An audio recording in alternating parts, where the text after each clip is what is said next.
as we face the battle that all organizations are facing now in getting people back into the office, that it's really hard to explain this core psychological truth, which is we want you to have a feeling of belonging and to feel necessary. We want you to join our team. And if you're not here, it's really hard to do that. It's not in your best interest to work at home. I know it's a hassle to come to the office, but if you're just sitting in your pajamas in your bedroom, is that the work life you want to live, right? Don't you want to feel part of something? So Malcolm Gladwell's comments there about returning to work aren't unique. There are people who have been making similar points, but a lot of people had a problem specifically with it coming from Malcolm Gladwell, considering what is known about his work habits. Now, of course, he's a writer. He's a little bit freer to work where and when he wants. And apparently he has exercised that ability. In a Wall Street Journal op-ed back in 2020, he called himself someone who writes in coffee shops for a living.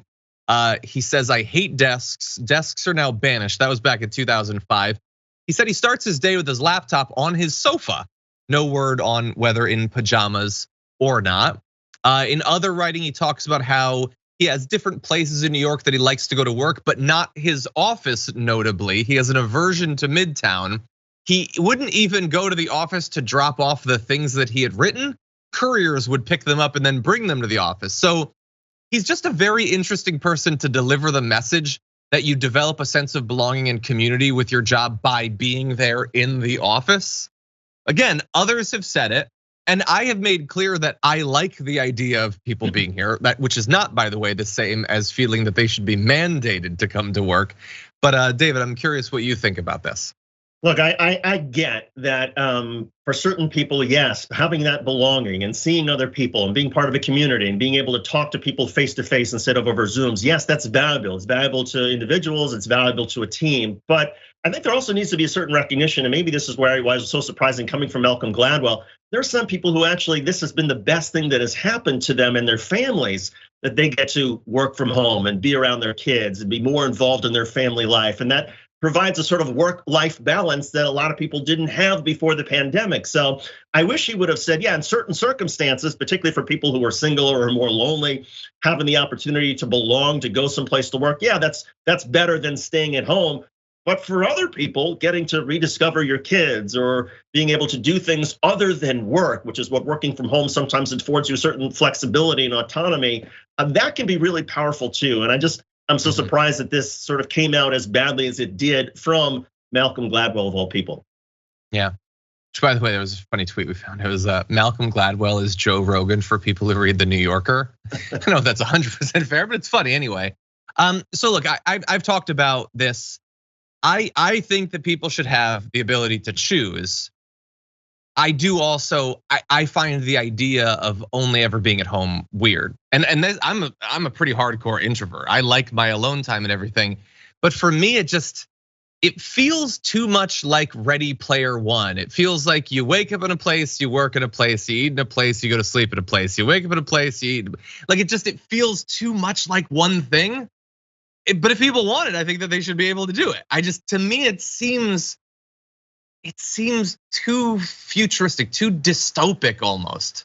Like obviously, capitalism isn't a utopia or anything. Going to work isn't a utopia, but I don't know, it feels weird to me. And I wonder if we're still just a couple of years into it. I wonder if there will start to be a turn at some point where it's still somewhat novel, but after 5 years, after 8 years, is everyone only gonna wanna be at home? Again, I think it should be up to them, but I'm curious about that. Hey, look, and you raise a great point, because I think human beings are naturally wired to be able to have interactions with other human beings, to be able to see other people, to be able to face them face to face, to be able to talk to them, exchange information, whether it's pleasantries or work-related stuff.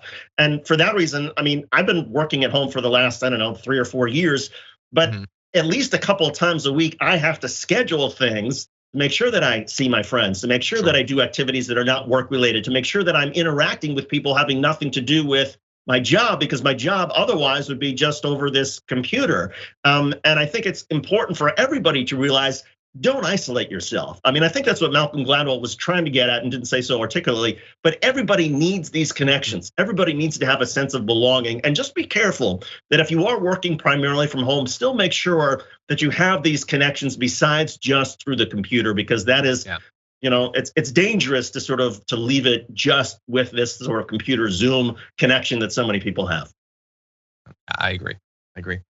By the way, Lizzie Nanny Dragon says, I work in healthcare and would love to be able to work from home. I can see why that would be difficult, though. There are some people who are always gonna have to be in person. As a waiter, I often thought it would be way better doing this in my own home. For more political news breakdowns, interviews, stories of activism, and me trying my hardest to care about the occasional big celebrity news story, subscribe to our YouTube channel at youtube.com/The Damage Report. And you can ring the bell wherever it is so you don't miss anything.